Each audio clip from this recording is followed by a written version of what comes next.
folks from around the world. Welcome to Off United. I am your host, Joe O'Neill. Thank you so much for joining us here on this beautiful, whatever night of the week it is. I mention it every time. It doesn't matter what day it is because we're in lockdown and nothing truly matters except for football and probably your friends and family, but mainly football first. Wherever you're watching in the world, in fact, throw it into the comments if you're watching. Where's the most exotic place you're watching football right now?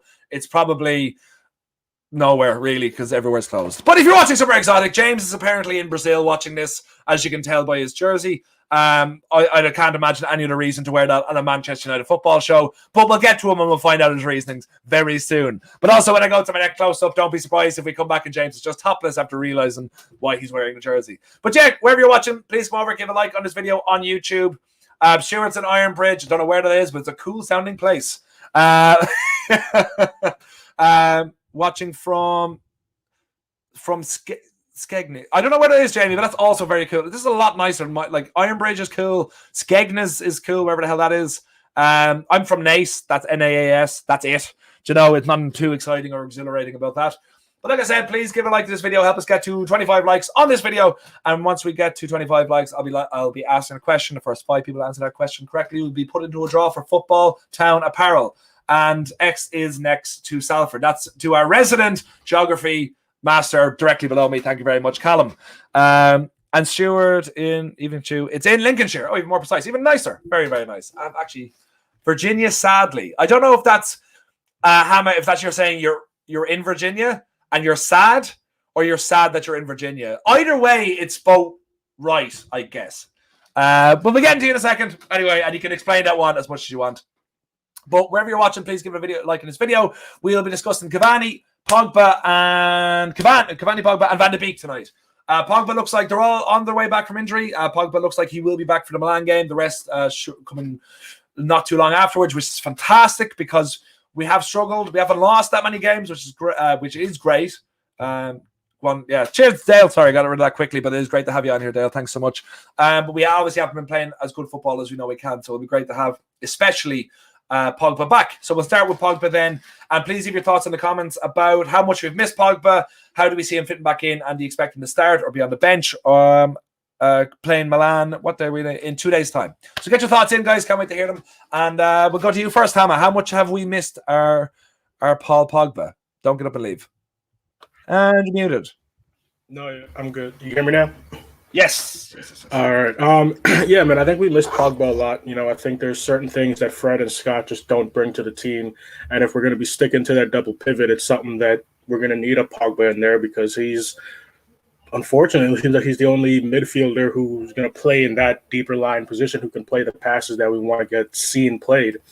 I don't think he'll start because, you know, there's always that thing about being match fit. So, you know, he wasn't out for too long, but you never know. And then I think if let's say for past the Milan game too, I think a better midfield would be more towards Paul and Scott instead of Paul and Fred or Paul and Matic, just because I think that if they keep their discipline, that'll be something that's going to help us for going into the season, for the rest of the season.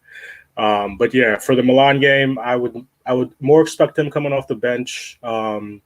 But we do miss him just for the deeper creativity and then also the creativity to link up with Bruno because, you know, on top of Bruno just being played as much as he is, he can't be the only one doing that because if they just lock him off, then that's the end of our creativity. So we just need more in that midfield, and we're missing Paul a lot.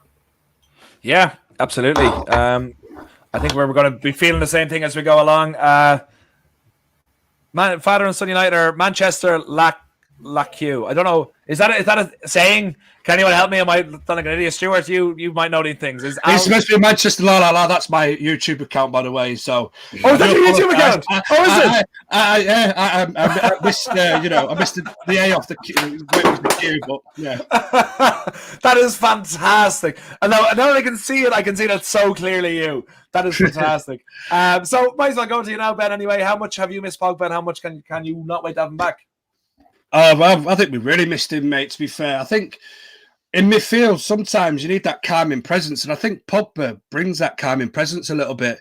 You know, he's the type of guy that puts his foot on the ball, looks around, picks the right pass, and sometimes think we don't pick the right passes. We like maybe rush it a little bit, or we're not too, we look too unsure and of ourselves in midfield, passing 5 yards, and we struggle to do that sometimes. I think he really, really ups our passing game when he's in there, because people look to Bruno without Pogba. It's just Bruno. Everything's Bruno. Just try and get it into Bruno. Let Bruno do something, or try and let Bruno make something happen. But at least with Pogba in our midfield, he's another option. It takes that heat and that pressure a little bit off Bruno Fernandes, and then people are less likely to get on Bruno Fernandes' back, which I still can't believe people are on Bruno Fernandes' back, by the way. That just baffles me completely. But, it just takes that little bit of heat off Bruno Fernandes, and it just gives somebody else a chance that can pick a pass, that can thread a ball through the eye of the needle, and that's Paul Pogba. And I think we really have missed him, mate, and it probably gives you a little bit of an insight into life. Without Paul Pogba, should that ever happen, you really do miss that creativity. You really miss that little bit of magical spark, that he could produce. Because let's be fair, before he got injured, he was in absolutely tremendous form. Probably, arguably, for me, the best we've ever seen him playing in a United shirt.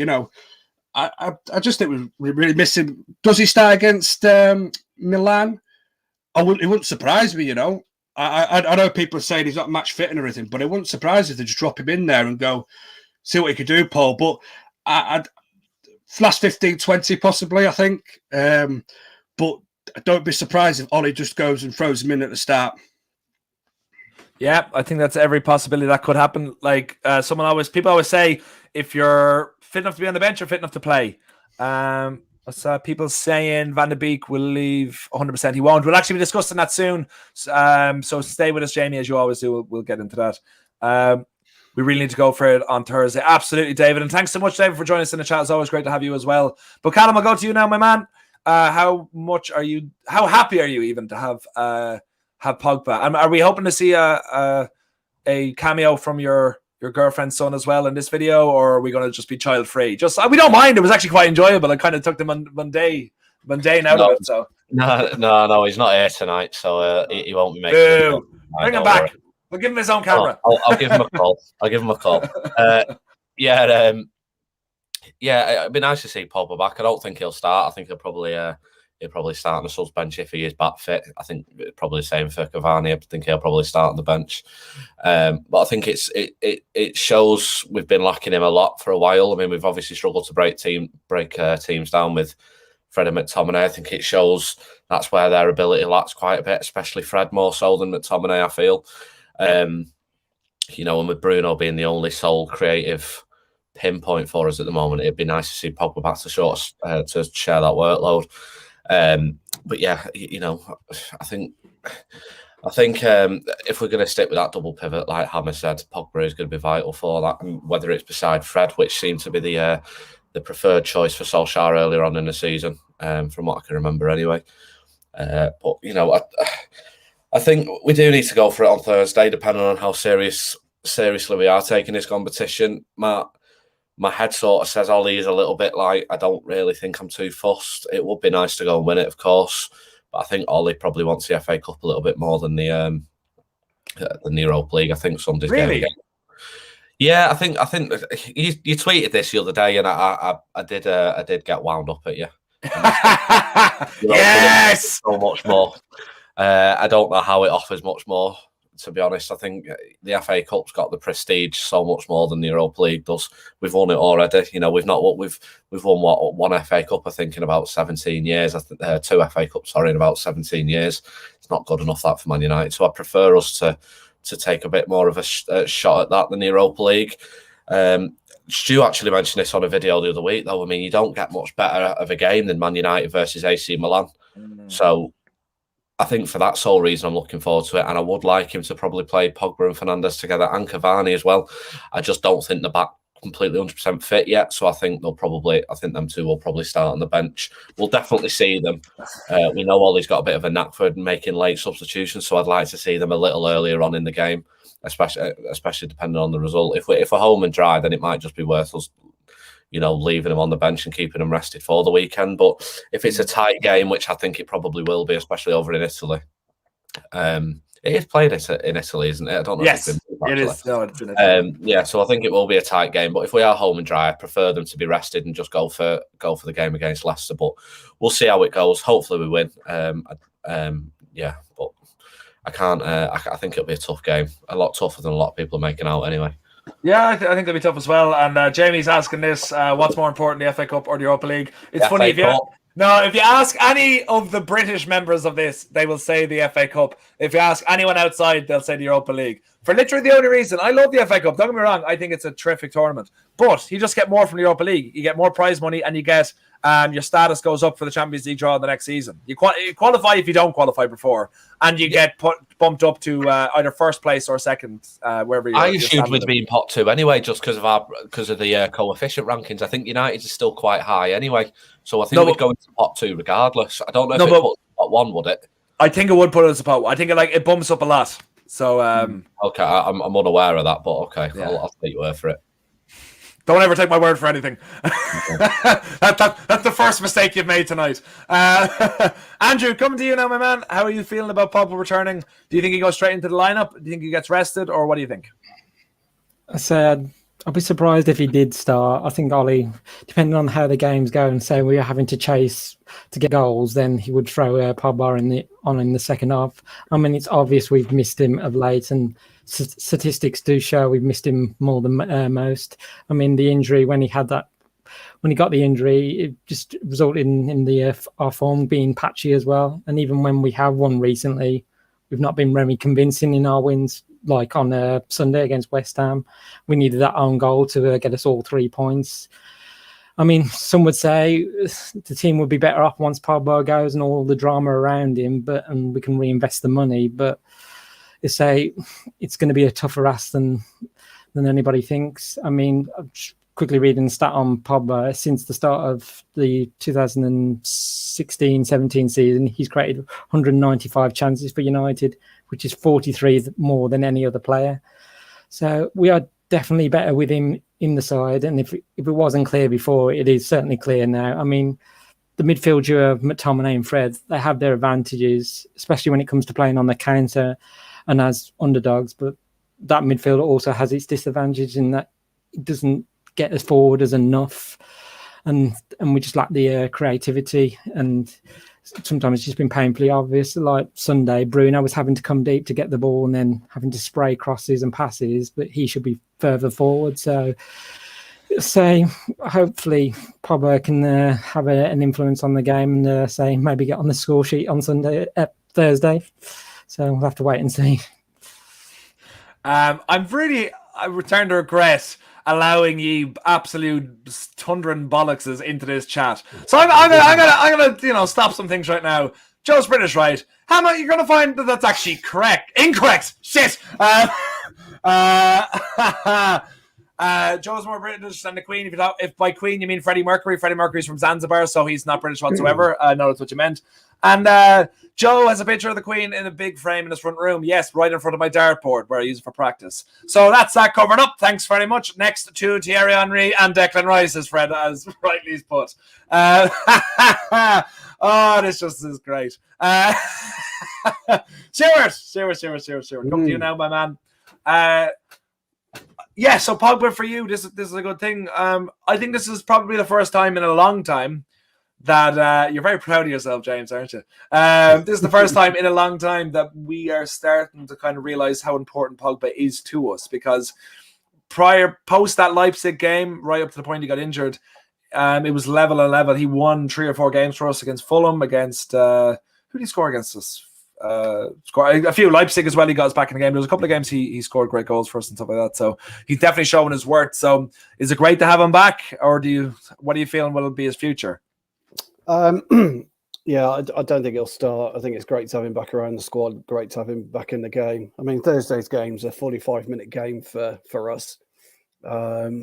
If we can prevent Milan scoring in the first 45, you may see Pogba coming on in the second half and we go for the win. If we concede in the first 45, I think Ollie might just look at it, say it's probably a bridge too far and move on to the FA Cup.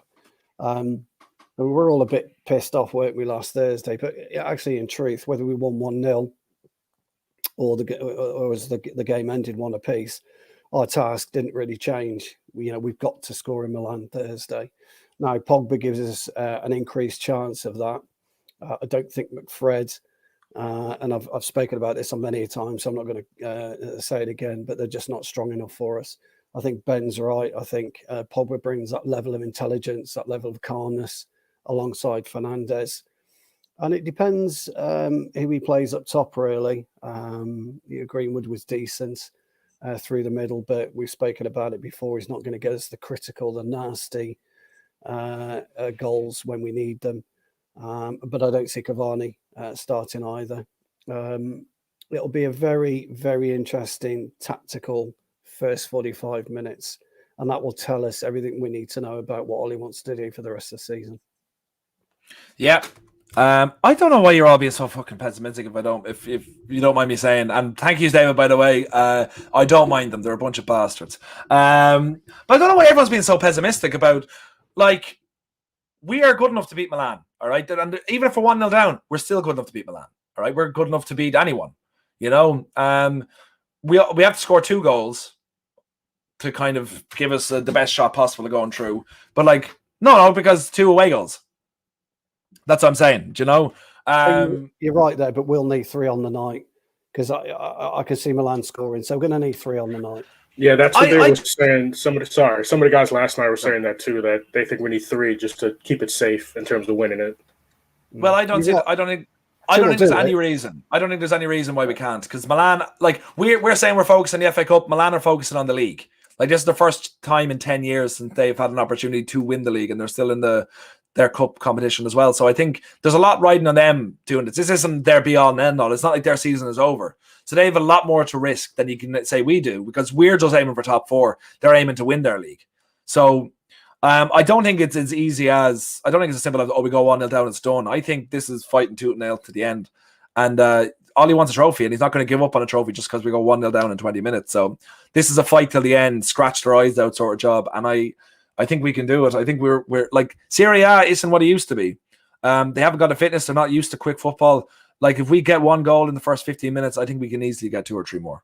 Like, Juventus are supposedly, I know they're not top of their league, but they are the best team in Italy by a lot, and they do nothing in Europe every year. They get to the odd final every so often, but outside of that, they do nothing. So I really don't think there's as much to fear as we're saying here. I just don't think we played our best against them last time, and I think we will put it up to them and we'll play well. But before we get to that, anyway, we'll get to James waxing lyrical about his favorite man, Paul Pogba.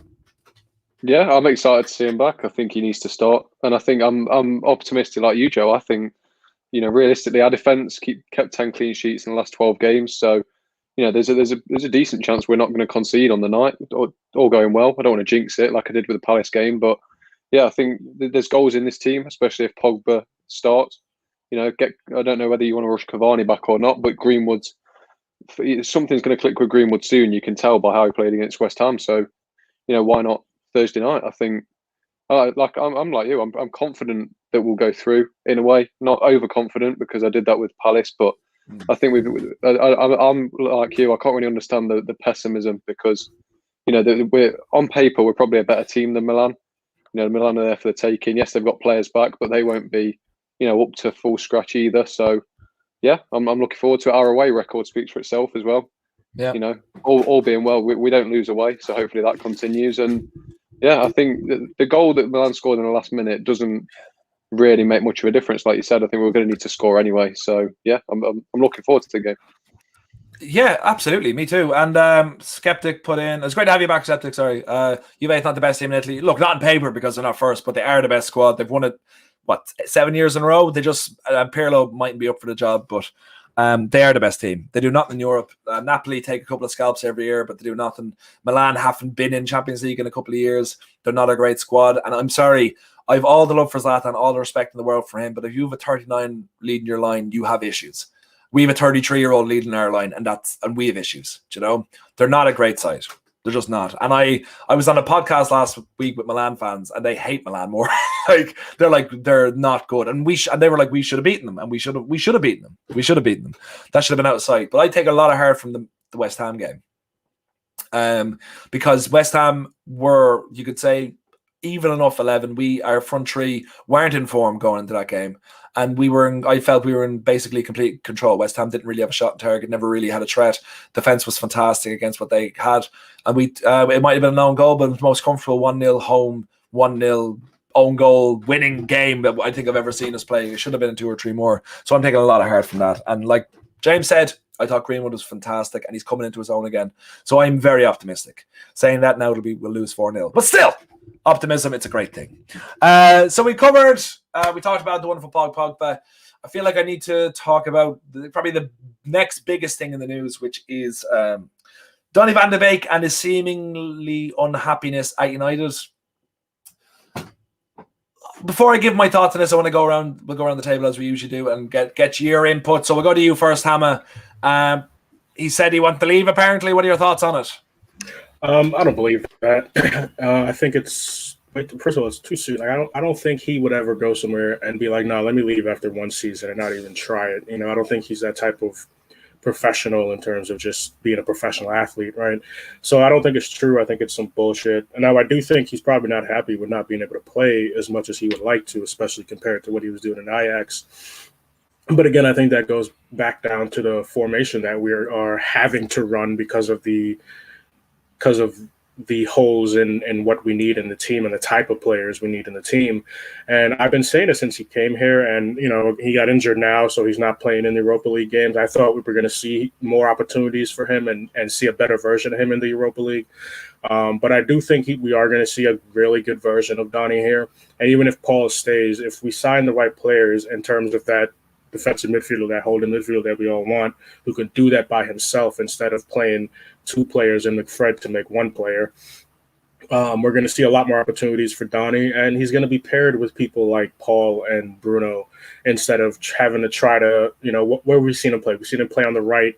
We've seen him play in a pivot with probably Scott or Fred. That's not going to work out for the type of play that Donny likes to play, and also the type of football intelligence that he has, right? I think I saw somebody put on Twitter that the reason he's not playing well is, or we don't see great things from Donny, is because players can't connect with him on the type of wavelength that he has.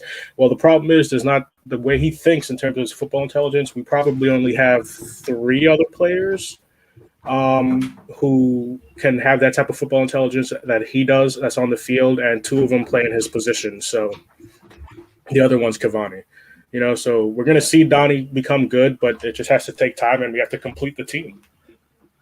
Yeah, 100%. And like, let's not forget how many players in recent generations have come over from the Eredivisie and played well. Like, you even look at De Jong going to Barcelona and De Ligt going to Juventus. They're not exactly lighting things up in worse leagues because they're young and they need time to develop.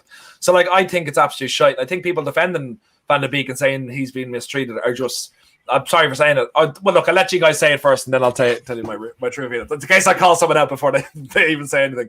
So, Ben, we'll go to you first. In the case of Donny, I think it's just about getting him up to speed with the English game, mate. He's not had too many chances, has he? Let's be fair. And when he could have had a chance, he's been injured. But English football could be very unforgiving, especially for stars coming from a foreign country. You know, it's a very, very fast-paced game compared to the European and continental game where it's played a bit of a slower pace and passing is king. Our game these days is just all about pace, power, and everything's just 100 mile an hour, you know. And I just think he just needs to get this time to adapt. But also, let's not forget, Manchester United is a place where you'd easily get found out if you don't put the effort in, if you don't put the hard work in on the training field. When you get opportunities on the football pitch, you get found out. There is no hiding place at Manchester United. You know, it can be very unforgiving within itself as well. You know, the press love to make stories up about Manchester United. They love to put clickbait out. You know, Donny's not happy, this person not happy, Paul's not happy, you know. We've had it, it's happened years and years and years and years. I can't see him leaving, mate. I just think it's just press bollocks. British media bollocks. They love to fucking put a player down, don't they? You know, once they've had one victim, they're looking for the next victim. At the minute, that one seems to be Donny van de Beek, you know. And I can't say, as Hammer said, I can't see him being the one to go out there and quit at the first sign of quitting. You know what I mean? I just think he just needs a little bit of time. Let's get him up to pace in the English game, especially the Premier League football. You know, and I'm sure his opportunities will come. I just think, give him a little bit of pace. Sometimes it takes a player a season or two to settle in. But obviously at Manchester United, everyone expects him to settle in straight away, like Bruno. Bang, there, gone, you know. And I just think, let's be fair, though. We've had some big players over the years that have really failed to shine in the United shirt. But I just don't think Donny van de Beek will be one of them. I think he will shine, but we should give him a little bit of time. Yeah, 100%. Callum, same thing. What are your thoughts on the Donny van de Beek rumours coming out? Do you think he should be playing more? Do you think there's any salt in rumours anyway? I think he probably should have been playing more. Why he's not, I suppose that's down to Ollie. There's obviously a reason why. Maybe he does need to bed into the English game a little bit longer. I don't believe the rumours for 1 second. I think the bullshit. I mean, it was a Daily Star that made them up. I mean, their ass gets jealous. The mouth spouts that much shit. So I don't really need to listen to it. I think I just seen a comment then, you know, Fred and Lindelof, they took a season. Maybe Donny van de Beek's the same. To be honest, I don't really buy that too much, because when Donny van de Beek did play earlier on in the season, he was brilliant for us. Like, you know, he was playing for us and creating chances. I think he scored on his debut, didn't he? So, you know, he's been brilliant. It is a shame that he's not had more minutes. Why he's not, I'm a bit concerned, because I don't particularly feel like when he did play, he looked out of place. I think he probably did a bit later on in the season, but his confidence was probably shot because he wasn't playing. I personally think Van der Beek might have been Pogba's replacement. And when he wasn't sold, he sort of ended up having to go on the bench for Pogba, and then Pogba obviously went into brilliant form, so you can't really drop him. With the way he plays as well, you can't really play Bruno, Pogba, and Donny as well unless you play a diamond system. And with the diamond system, you only have one holding midfielder, and I don't think we personally have that.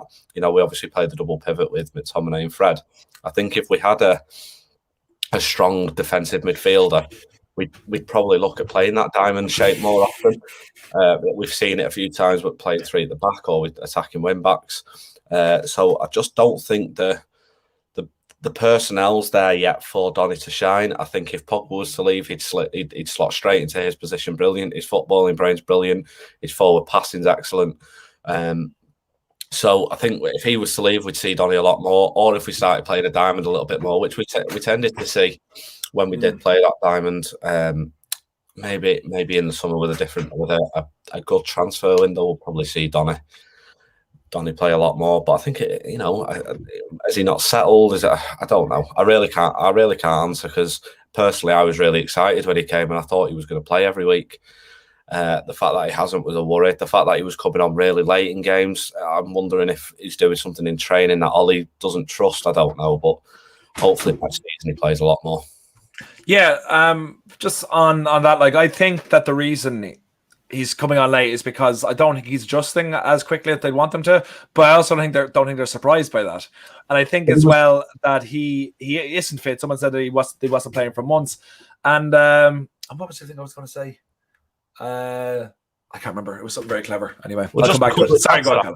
There was one game where he did come on. I can't remember for the life of me which one it was, but I think Rashford was clean through, and the pass was there for everyone to see, and Donny chose to pass it backwards. And I remember, I can't remember where I was watching it, but I was shouting at the telly going, that was so unlike him. And I thought it really showed how the lack of confidence he had in his game at that point, because watching him play at Ajax, he was constantly looking forward, always trying to find that forward pass, the riskier pass, like Bruno does. And when he passed it backwards and played the safe option, I thought, there's no way that's what he'd usually do. Something's not right in his head. So hopefully he'll get his confidence back soon, and he'll be playing regularly, because he was my favourite player when I saw him in that Champions League run for Ajax, and I really said, you need to go buy him. So hopefully we'll see him shine next season, or very soon, even sooner.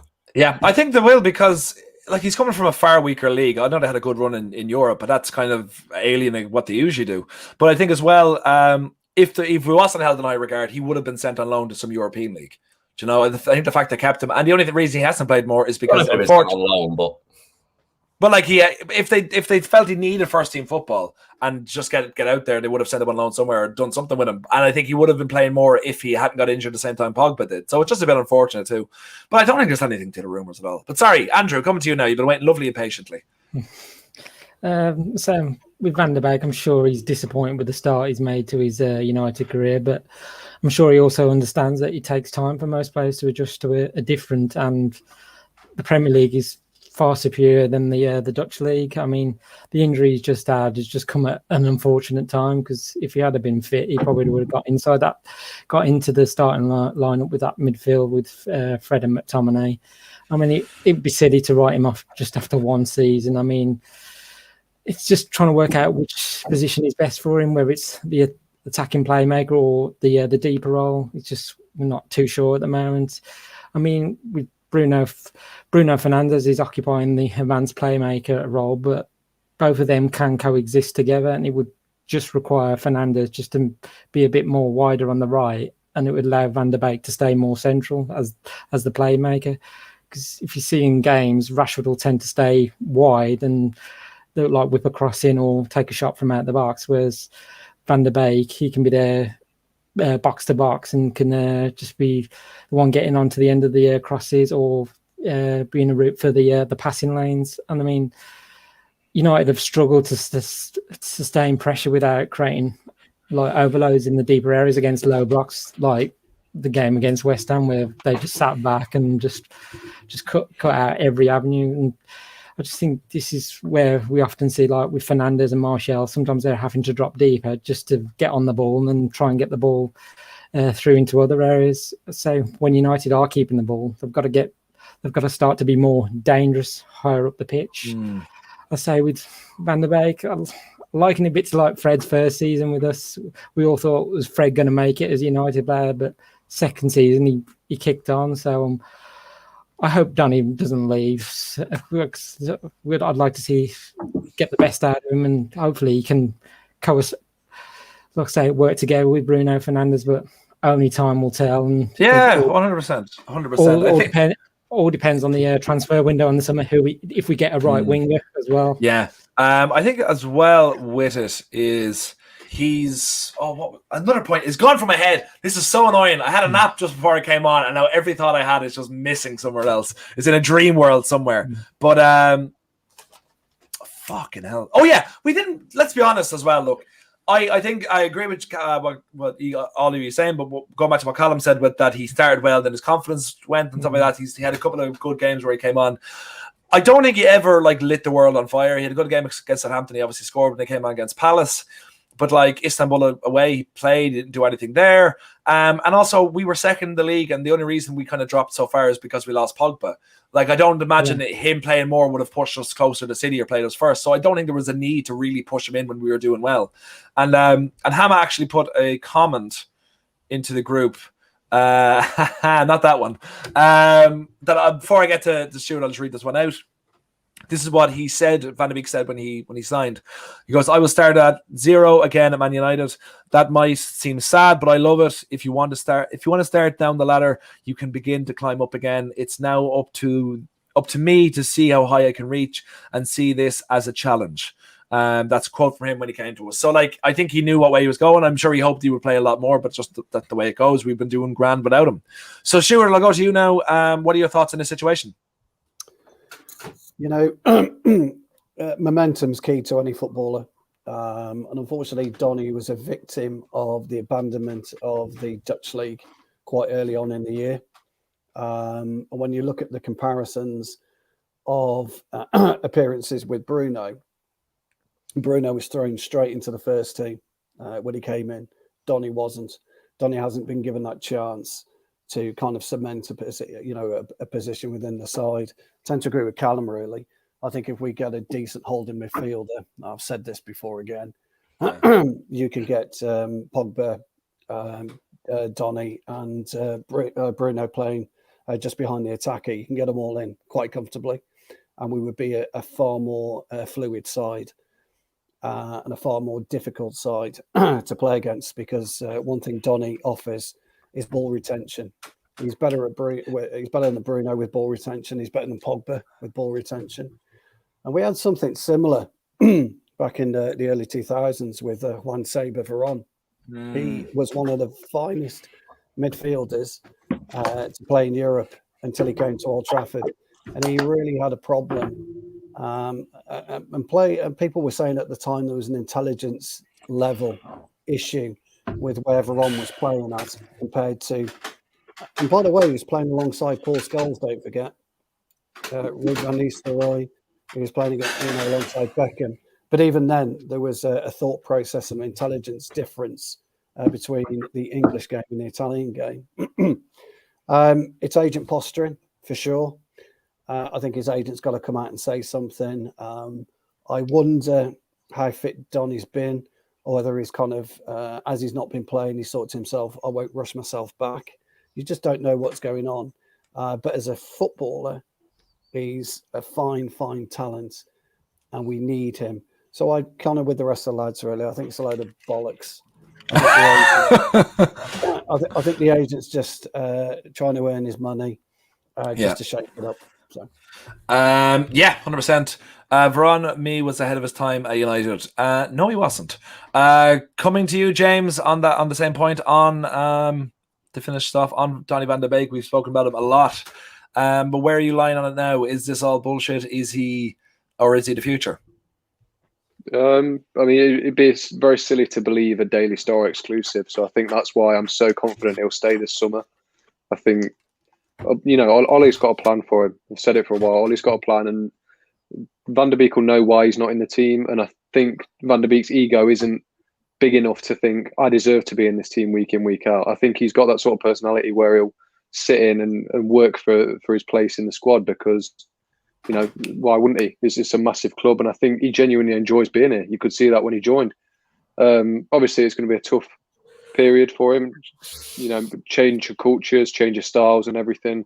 Same with a lot of players. You just got to look around the league for players that haven't quite settled in this season that have come from abroad, and it's not a one-off case. I think we're just looking. It's just papers looking for big stories about United because they get the most clicks. The biggest club in England are going to get the most traction, aren't they? So I'm not surprised the stories come out, but I would be very surprised if Donny van de Beek left. Yeah, and I touch on this topic.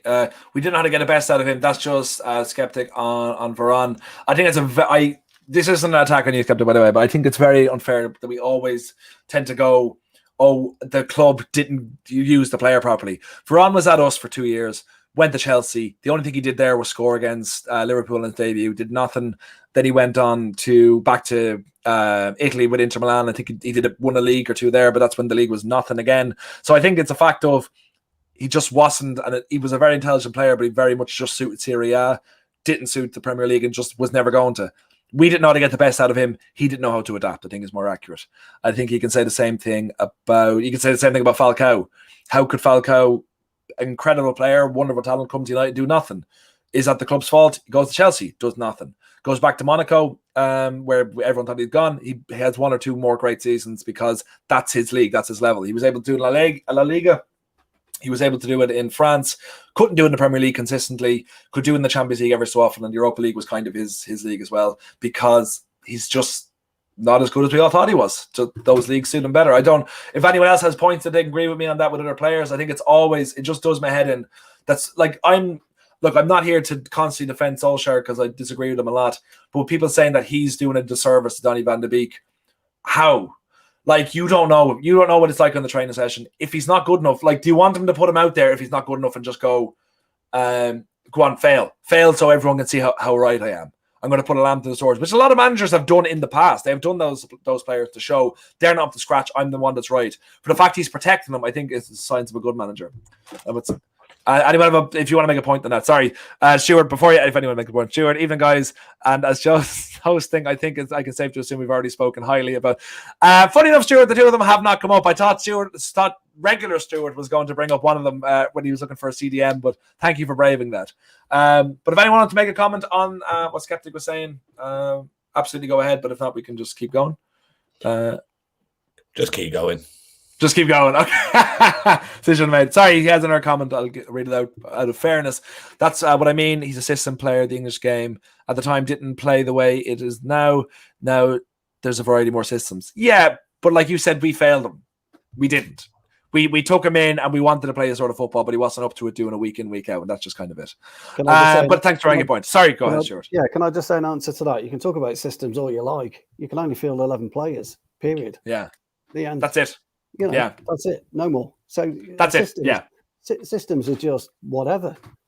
So yeah. 11 it's players about on that pitch, and it's a collective, and it's getting the best out of each and every one of your 11 teammates or your 10 teammates to win that game of football. The end. Period. Systems got fuck all to do with it. I'm sorry. I agree. And guys, wherever I completely agree with Stuart. Wherever you're watching, please put a like on this video on the YouTube channel. Help us get the 25 likes. I think we're like 5 or 6 off, so help us get to 25 before 20 minutes. Help us get there. Please. Okay, now we move on. We move forward in time. We go to El Matador, Cavani. We have kind of put our hopes and dreams on him guiding us to any success this season, along with obviously Pogba, along with Bruno and stuff like that. But also the problem with his age, with his history, he is injury prone, and we're looking to maybe upgrade and get a younger player. Should we keep him around, Hama? Should we let him go to Boca Juniors, which apparently is interested in going? What way are you feeling about this? And how important is, at the time being, at time of speaking, is to get him back from injury? Well, I think he's important to come back of injury if you do want to talk about things like how we've been playing, and even though we don't get the ball into the box as much as we need to and things like that, but I think his movement opens himself up to getting more opportunities to score, but also opens up space for our other offensive players to get into the box and try to get a goal. In terms of keeping him longer, I would say yes, and I know he's injury prone, all that type of stuff, but I think have we been, besides the Holland thing, which I don't think would happen, even if it does happen, it wouldn't be this summer.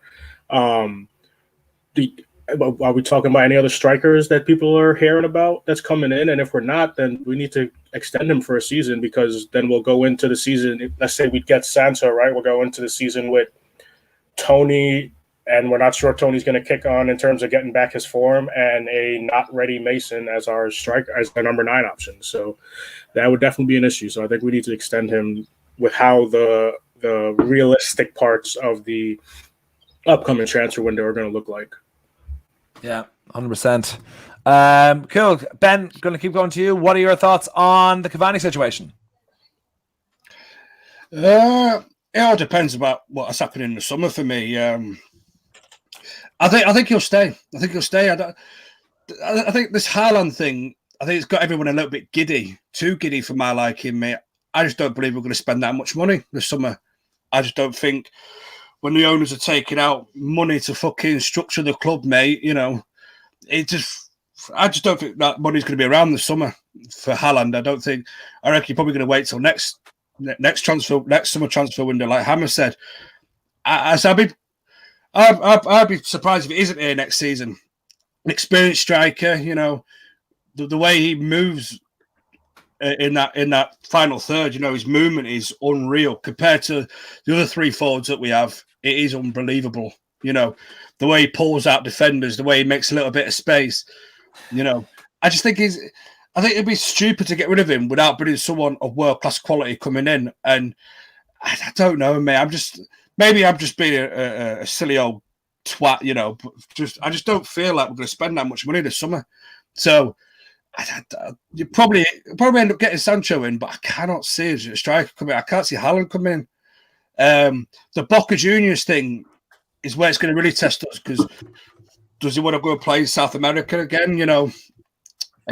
See out his career there. I mean, Boca Juniors is one of the biggest South American sides in the world. So you're gonna. I don't know, mate. I hope he stays, man. Unless we get someone like a Haaland in, or someone of world-class quality, because we need a world-class striker. We cannot bring in someone of, Gallo. Yeah, well, Gallo was all right, man. He lived his purpose, but No, sorry, Ben, I have to stop you. No, there was no defending Gallo. I have nothing against the man. I love the guy. I respect. I respect him so much for coming in and he got a couple of goals for us. But it is embarrassing that we had to resort to that in the last day of the transfer window. $100,000 a week on a gala who was making a living in China. I love him and I respect him for doing it, but it's wrong way for the club to go. I agree with you on that, mate. I agree with you on that completely. Yeah. But he came in when we had nothing, you know what I mean? So respect, as you said, respect for that. But that's what I'm trying to get at. We don't need a player like that. We need a world-class striker coming in. You know, otherwise keep Cavani. I know, and we can't trust the club to do that. We should be going for the best strikers in the world. If we get Champions League football, we're moving forward. There's literally no reason why we can't spend the money and go for Haaland. But we'll keep going on the Cavani talk. The skeptic. Now he's just taking the piss. Gallo didn't get game time. Come on now. I'm not. No, there's no. You're just trying to get a rise out of me. There's no. There's just no way. There's no way. Callum, sorry, you've been waiting lovely and patiently there. We'll come to you on El Matador. What are your thoughts on our big Uruguayan and his future and how much we're looking forward to getting him back? I think he'll probably stay. But to be honest, it really winds me up sometimes because as great as he is, we all knew he was injury prone. That's why we got him on deadline day. If we really wanted him, we'd have got him a lot earlier. But it was a scramble from the board because they failed, utterly failed in the transfer market last summer, sorry. I'm glad we got him to an extent because we needed a striker. But and I think he'll probably stay next season because we're not going to get Haaland this year. One, because his release clause doesn't kick in until next summer. And two, it's going to be the same pattern again. Ollie will get this new contract. He'll qualify for top four. Woodward will come out and spout a load of shite as usual. And then we won't sign anybody or anyone of note this summer. And then they'll come out and blame COVID whilst the Glazer family go and sell £100 million worth of shares and take it all out for their own benefit. And then Man United struggle. We go to sixth again next season. And Woodward says, it was all Ollie's fault. It was none of our fault. Goodbye, Ollie. Let's sack him. It'll be the same pattern as always. I think he'll probably stay. Personally, I think we probably should have gone for someone else in the summer last year, regardless. I get the Haaland thing when we were originally in for him was a good thing that we didn't because they wanted his agent wanted the release clause in, which had just left us susceptible to Real Madrid coming to getting him in a couple of years. So we'd have been in a position Dortmund will be in next season, so it's a good job that we can take advantage. Yeah, we'll end up spending a bit more money on him, but we'll have the protection of him there without any release clause. So, like I say, yeah, he'll stay. But the reason why he's I think we're going to see if his injuries hold up the next 8-9 games. If they carry on, I think Ollie will just make the executive decision and say, look, as good as he has been when he's played, he's not been available on a regular, and we do need to go into the market for a striker. But again, Haaland won't be that one this summer because of his price, unless Dortmund do cough up and sell up. And personally, I think United want to go for Sancho this summer. I think if United do sign anyone, it will be Sancho and only Sancho. And then they'll use that excuse to say they backed Ollie. Ollie will fail like they've set up all the other managers to fail. And then that'll be that. And then we'll be back to square one next summer. Very, very depressing. And before I give a different thought on that, we might be going to brighter futures. There's a weird thing happened in the chat with Jacob. Apparently there's two Jacobs, and one Jacob asked me to ban the other Jacob. So I'm taking all my hopes and dreams that I ban the right Jacob. Did you ever see that? I've never seen that film, but I know it's been parodied a lot. Where someone holds a gun. It's like, no, shoot him. He's the evil one. I'm not the robot. And like that thing, and then he shoots the right person who's human, who's the good guy. So I did it anyway there, Jacob. And whichever Jacob we have left, I hope you're the good guy. And guys, I think we're 2 likes away. Dave Creven just said it to me. I think we're 2 likes away. Give us 2 more and I'll be asking a question. First 5 people answer that question correctly. Put in a draw for Football Town Apparel. But on your thing, Callum, I think why this might be a change of guard, a change of scenery, hopefully, is that we have John McCurrick coming in, or whatever his name is, to overseeing things. We're hoping this change is happening. We spoke last week that we're being positive about this, so this is why I'm hoping. And the fact that Ollie's getting a new contract, Champions League football, all that sort of thing, that I'm hoping that there will be changes now. That he's got assurances. I've slightly more faith after the chat we had last week, but I'm still. I hope they're changed. Sorry. The reason why I'm sceptical is just obviously for the last few years and the way the board has acted. They gave Mourinho a contract. 7 months later, he was gone. I know it was a bit of a different situation, but so I get that. But we have got this direction, and I hope this is the start of something new. But last summer we had this expectation we were going to finally go for it, and we got third place. He did his job. Yeah, we're finally going to go for it and back him and try and progress to get maybe the top 2 or even the league title. And we signed a player. We signed Diallo on the deadline day, and because we did that, we couldn't have him until frigging January because they waited all summer to sign him for some reason. They waited to sign Cavani till deadline day when he was a free agent and was available all the way through the summer. If they really wanted him, they should have gone in July, but they knew they had the risk. Not July, whenever the season actually ended this year, but they obviously had the doubts, and because they failed, they ended up going for him in the end anyway. So I'm sceptical for them reasons, and I hope. I'm sick of being hopeful for summer, so I've just decided to be a pessimistic twat as usual. But this summer, I'm refusing to get any hopes up about the transfer window because they failed us year in, year out, and I can't be arsed getting excited about it because we all got excited about Sancho last year, and as expensive as he would have been, Man United would be 5, 6, 7, 8, 9, 10 points closer to City with him in the team. I don't care what anybody says. No, I agree. 120 million. That if we'd have pulled our finger out and gone and got him before that deadline instead of playing Dortmund's bluff, we'd have had him for 100 million instead of 120 million. But Woodward decided to play it on the cheap and ended up biting himself in the arse. If we'd have just stumped up the money like we should have done, we earn nearly 600 million quid a year in revenue. I know. If the Glazers were ever serious instead of funding their American football team more than us and actually having an ounce of care for the club and the fans and the management and the players, then we'd see a very different season. But the past 8 years has shown time and time again the failures of the running of the club, and managers have been hung out to dry year in, year out. And I'm sick of getting my hopes up. My hopes were even up with Moyes, Van Gaal, Mourinho, and they all got flashed away. So I love Ollie to death, and he will always be Ollie. And for me, he could relegate us. I love him that much. But I just hope he's. They hung the others out to dry. Fine. I hope to God they don't hang Ollie out to dry because the fans will not forget that. Well, I think for the fact that they tried to, and he's getting the Champions League football again, shows that how good of a coach he is. Even though they're not giving him what he needs, he's still doing well. So they should. Anyway, we'll keep going. I can listen to you literally for days and days, Jay. Callum. You're very, very easy, especially when you get into full flow. So hold on to that. But just remember who the fucking star is, okay? It's Andrew. Andrew, anyway, sorry, you've been very patient again. We'll come to you now. Oh, we're on 25 likes. I'll just ask this question, then I'll come to you, Andrew. The question for this week is Paul Pogba. We obviously signed him as a youth player from a French club. Name that French club. The first 5 people to answer that correctly put a draw of football down the barrel. So, Andrew, your thoughts on the Cavani situation? I think United will take up the option to extend the contract, for next season.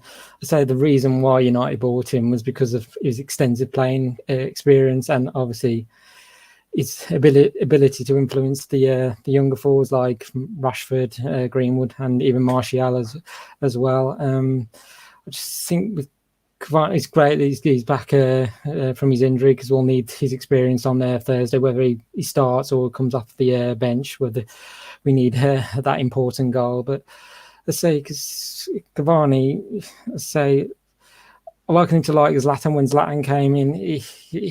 Those younger players could take his experience to become better players. I mean, he gave an interview to the United website. He doesn't like giving out advice to his teammates like unprompted. He'd rather demonstrate on the pitch so they can learn to see what he's doing. I mean, he's off the ball movement, trying to get in behind the defense, trying to create chances for himself, waiting for the balls crosses to come in. I mean, like with Rashford and Greenwood, they can take a lot from him. So, I mean, I say Cavani. I don't know. It all depends on the summer transfer window. It's just, I know there's no news from United on the extension, but I don't know what United have got cooking up in terms of transfers. But it's just a waiting game at the moment. But I just do expect him to be there, and hopefully we get to see him live at Old Trafford. Hopefully, sooner or later. Yeah, imagine if he went a full season without actually being cheered on with the fans. That'd be insane. Stuart, on the Cavani situation, what are your thoughts?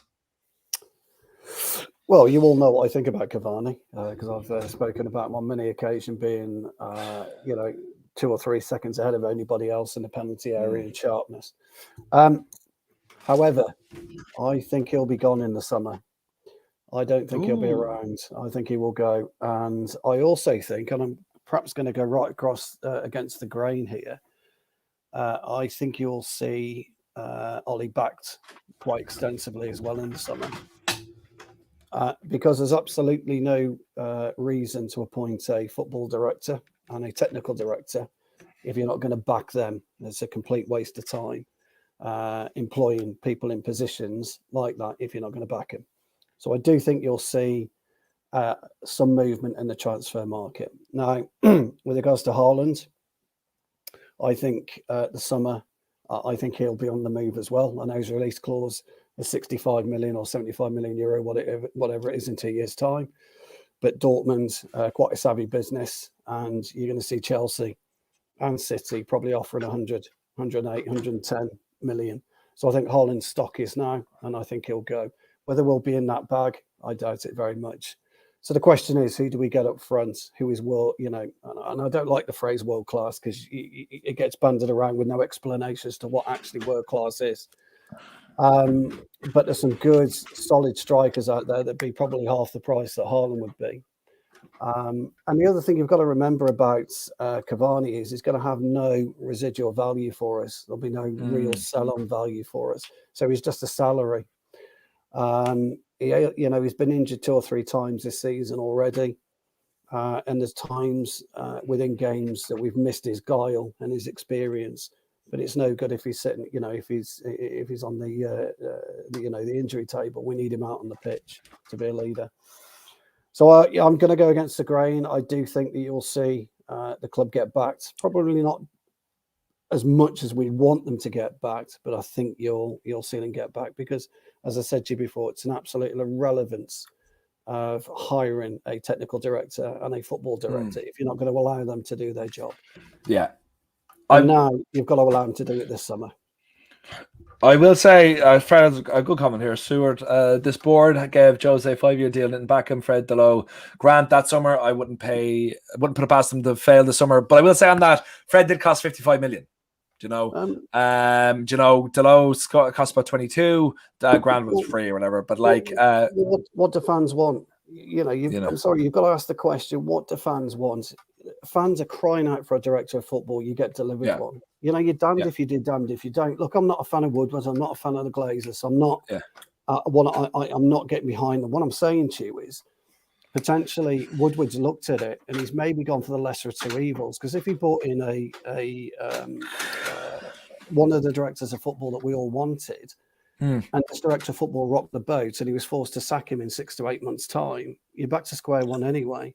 Yeah, there must be a reason and a planning as to why they've chosen Fletcher and as to why they've chosen Murto. And I just think we need to give them the summer and then look at it from there. But you're damned if you do, damned if you don't in football. We all know that anyway. Yeah. So let's just see what happens. Says Joe, back at the manager doesn't necessarily mean the amount spent. Jose wants Maguire in another position. Yeah, I do agree with you now, Fred. I'm not defending them either. I'm just saying, I'm just putting a different argument towards, but you are right, Fred. As per usual, your brother Ed Woodward, because Fred is definitely related to Ed, 100% confirmed. Every week we remind him of that. He says not, but he winks at us afterwards and says, thanks for telling the world, lads. So we know it's true. But James, see us out on the final part of this conversation on our wonderful Edison Cavani. What are your thoughts on his future? Who knows? Who knows? I think he's such an important part of this team when he's on the pitch.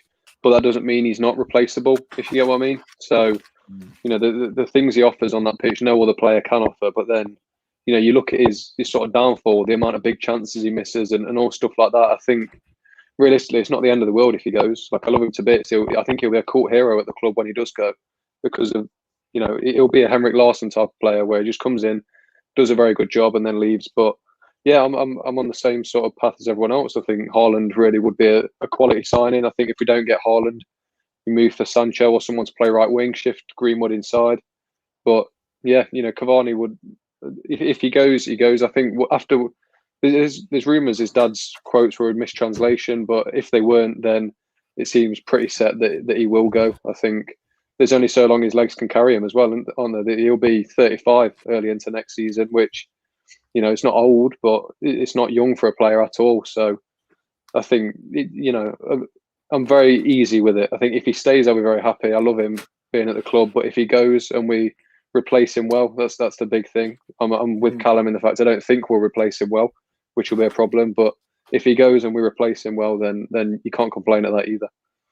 Yeah, 100%. And we've just hit an hour, and that is our show for this evening. Thanks so much, everyone, for tuning in. Please make sure to like. Please make sure to share this video. Please make sure to spread it around. Ham, I'm going to mute you again because I'm trying to do my outro, and you're, you know, got quite a background going there. But yeah, thanks so much, everyone, for tuning in. We'll be back. What day is it? It is, I think, Tuesday. The game's Wednesday. The game's Thursday. So please join us for the post-match reaction on Thursday with Kartik. Please make sure to join us on whatever. What day we playing? Who we playing the weekend? Leicester. Playing Leicester on Saturday or Sunday. Does anyone know? Anyone want to say? Sunday, I think. Sunday. So we'll be back Sunday for the post-match reaction of the Leicester game. Plus, we'll be back for All Away Sunday, and also the Women's Weekly will be on Monday. So please make sure to subscribe to the channel, share this video, like this video, all like that. Subscribe to the channel on YouTube to find us, and make sure to find all these guys on their Twitters, give them a follow, and spread the love. And that has been our show. So until then, we'll see you in the last 16 or semi-finals. Where are we next? Quarterfinals of the Europa League? Whatever's next, we'll see you there. Just before you go, don't go. I owe John Gray a shout out from about 2 shows ago. And he's here. So big shout out to John Gray. There you go, pal. I'm sorry, I'm late. What were you thanking John Gray for? I need to know. He asked me a couple of shows ago to do him a shout out, and I just didn't get a chance because I was on a rant at the time, and I saw it, but it was too late. So I owe him a shout out, and there's his shout out. There you go. Very much appreciated by John Gray and everyone in James Ridge's house. We will see you all very, I've just heard him shouting downstairs. See you all soon, guys. See you in the quarterfinal of the Europa League. Sound.